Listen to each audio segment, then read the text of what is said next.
I talk about a project which is called Wikimoldia, and it is a kind of curiosity what I discovered last year. And unfortunately, if you try to open this page nowadays, it looks more or less like this. So it does not exist anymore, but I try to reconstruct a bit the idea of this project. And I cannot talk about this without problematizing the concept of the Moldovan language, which is even among the field of Romance languages, where we deal with a lot of small and minority languages, rather a curiosity and not a well-accepted concept of a language.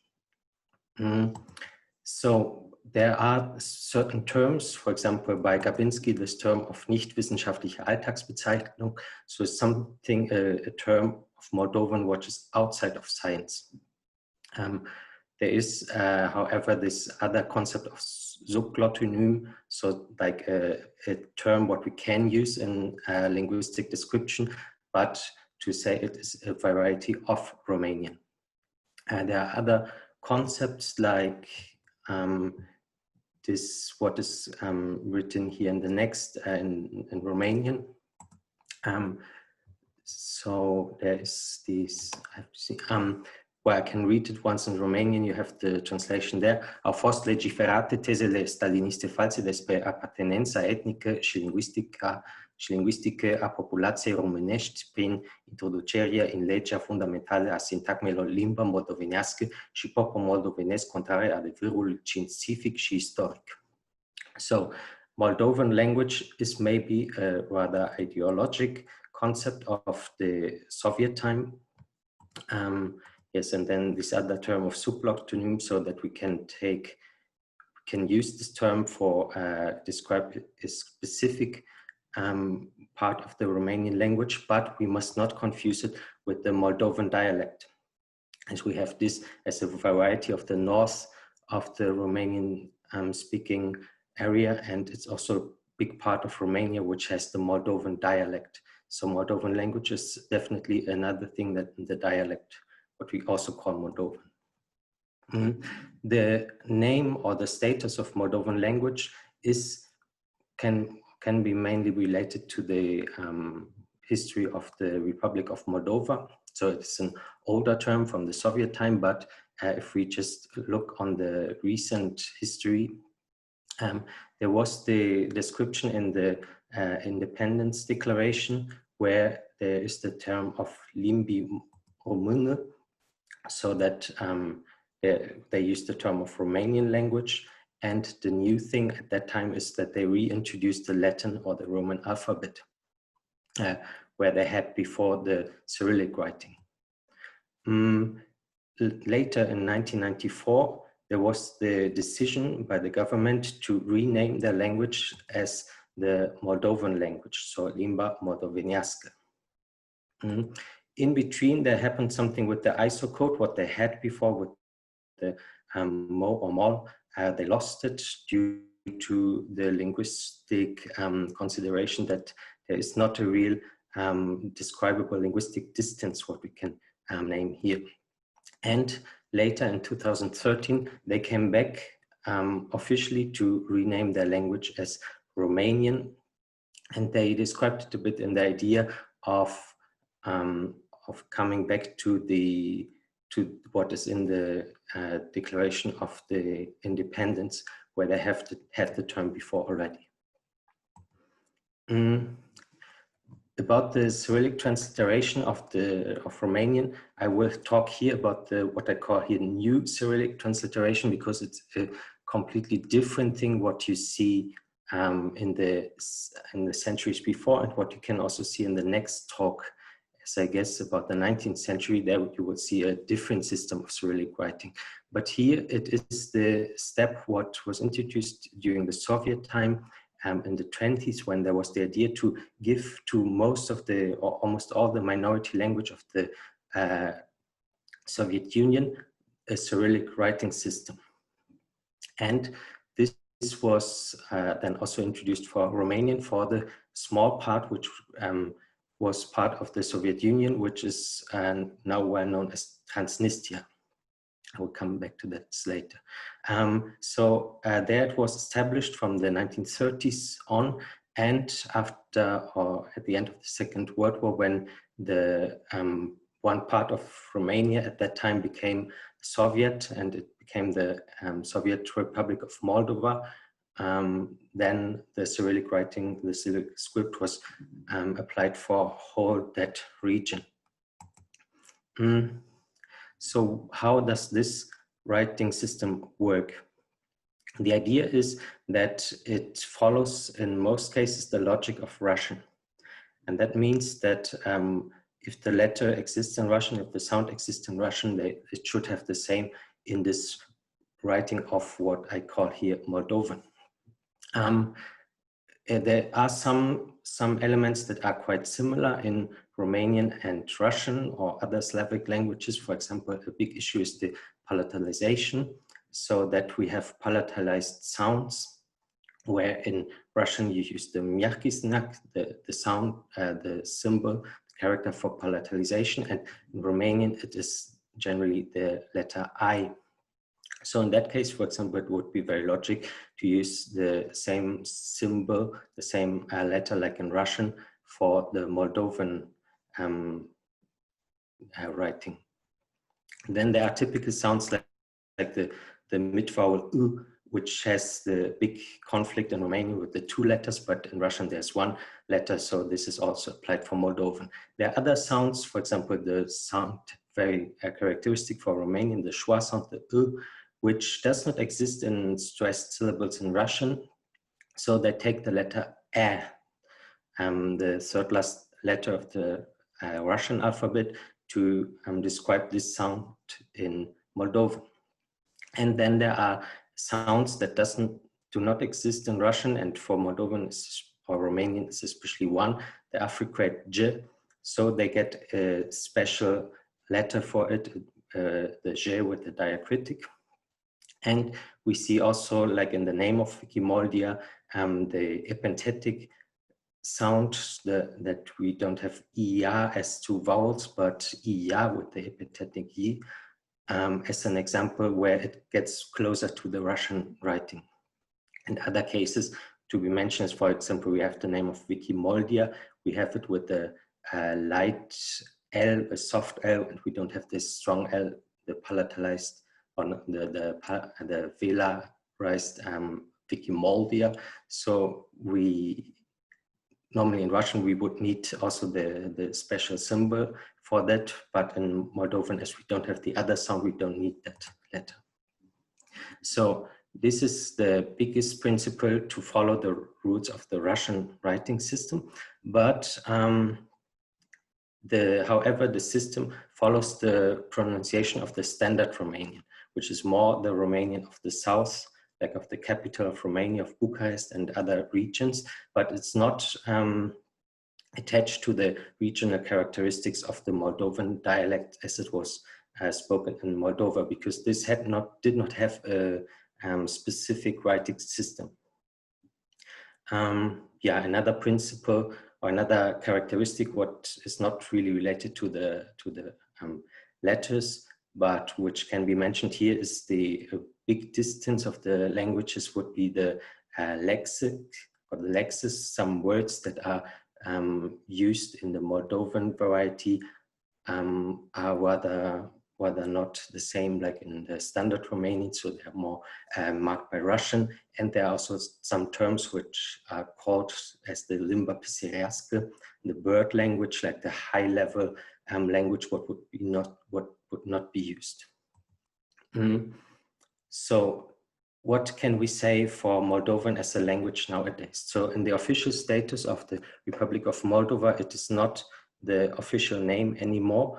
And so it became a more specific name for the Romanian language in the Republic of Transnistria.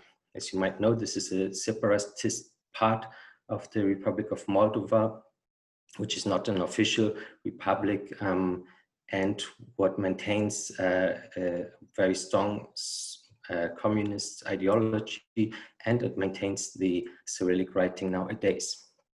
So if we reduce the nowadays concept of Moldovan language, mainly to this naming, we can define Moldovan language by its writing system of Cyrillic.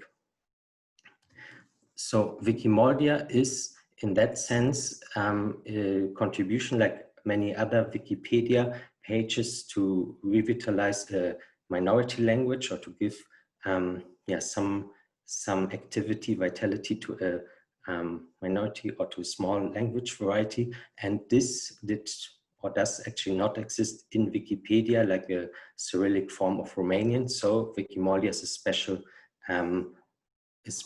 external project. It was put online in 2018 and was online for 1 year. I guess the reason why it is not online anymore is just because it was not extended, the domain address and so on. It works as a simple phantom page of the Romanian Wikipedia, with an automatic transliteration. And on top, on the transliteration, there was also the replacement, the automatic replacement of Wikipedia by Wikimoldia. As this page does not exist anymore, one possibility to get some insight into this page, the Wayback Machine, the archive of internet pages, where you find at least 520 pages of this project. So this is how it looks like. You see it looks very similar to Wikipedia as it maintains all the graphs or the layout. We see then in the left corner that we have the Wikipedia symbol, as this is not this is a graph, so it cannot be transliterated automatically. But we see also other curiosities. Here we see, for example, the football player Arjen Robben. So in Russian, you would not expect the writing with the zhe sound. And you see here it's kind of phonological transcription in between. And you see this is also somehow transliterated where possible. So he is more transliterated than it should be. Yes, here you see then the symbol in the corner again. And on the other side, where you have the searching field for articles, you see that also in the Wikimoldia, you see the Roman writing, and actually you get back there to the Romanian Wikipedia. This part does not work. All other work very well. You can follow each hyperlink and go to another article inside the Wikimoldia.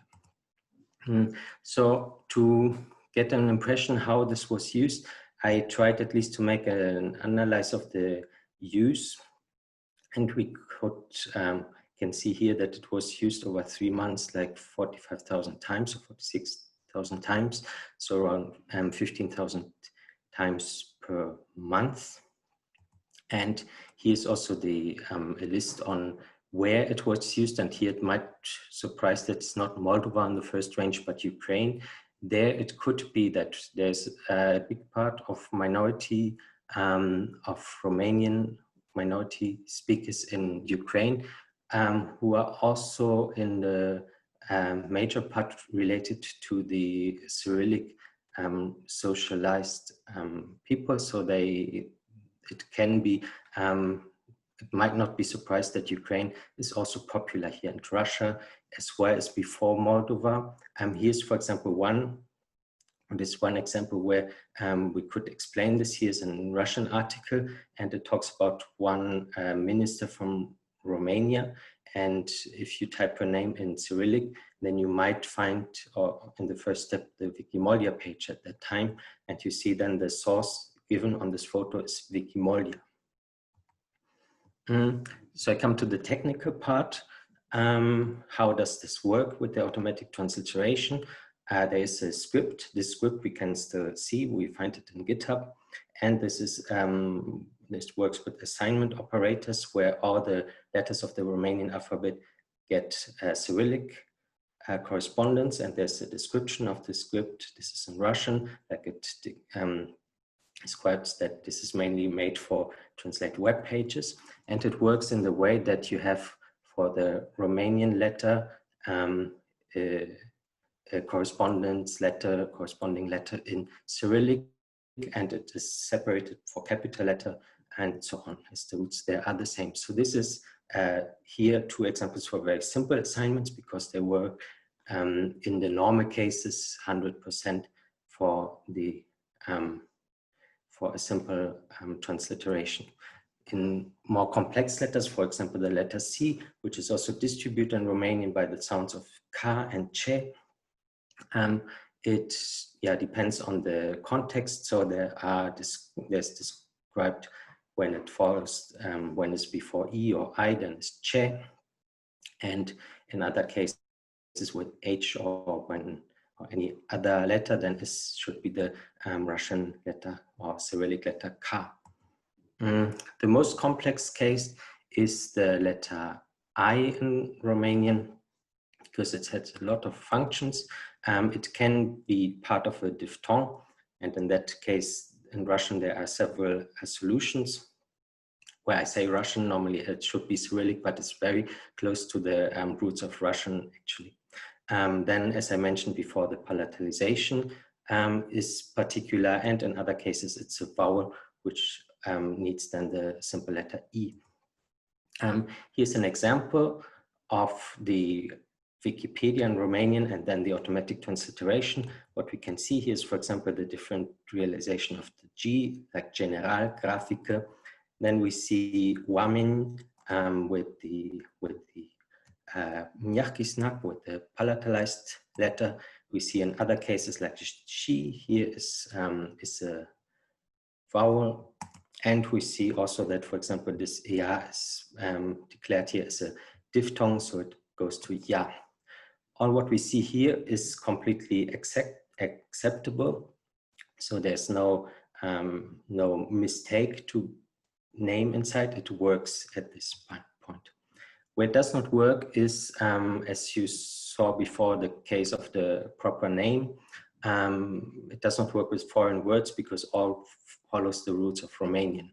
And inside the Romanian language, there are some cases, for example, with the letter I as the most complicated, which can be sometimes work as a vowel. For example, here we have the verb to dorm, you sleep. And in the you will sleep, tu vei dormi.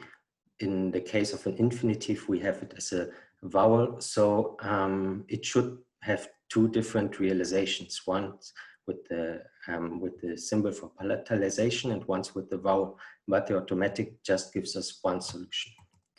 One which was mentioned in one forum here is a bigger problem, maybe, that you have the centimeter, the abbreviation gets due to the roots to km, and then it gets a confusion with kilometer at this moment. So what could be potentials of this project? We heard before some things about the S1, and here we have still 500,000 of people who rather learn Romanian in the Cyrillic script. So it could give an access to the Romanian Wikipedia for the Cyrillic socialized audience. And on top, it could be a way to accelerate the creation or the generation of an encyclopedia, because here the main distance is the writing system. Compared to other minority versions of Wikipedia, which are rather small. So this is immediately a huge version of the encyclopedia. And now it could be, I could go more into details, but I don't have the time for it to go in the details how to improve the automatic transliteration in some cases, but it could also be the possibility to stop this automatic and to use this as an autonomous and to improve it afterward. For the outlook, you might find this a very particular project, and it could be inside the context of Transnistria and a very complicated political situation. The question, is this a political motivated project? And it could be that it's highly related to the post-Soviet ideology of Transnistria. So with this idea of the create in laboratoarele Moscovei, But on the other hand, it could also be exactly the opposite. I cannot really verify it. I can just suppose that it could also be a liberal-oriented project in the sense of to give an access to Romanian content, and so to give in a way to come closer to the rest of the Republic of Moldova, to Romania, to Europe, etc. And also the way of what is the result of it is marked by the standard Romanian, so also marked by this, what is characterized as the limba pisirească. Yeah, that was it. Vă mulțumesc pentru atenție. Here are my references. Thank you very much for this very interesting talk. Any questions from the audience?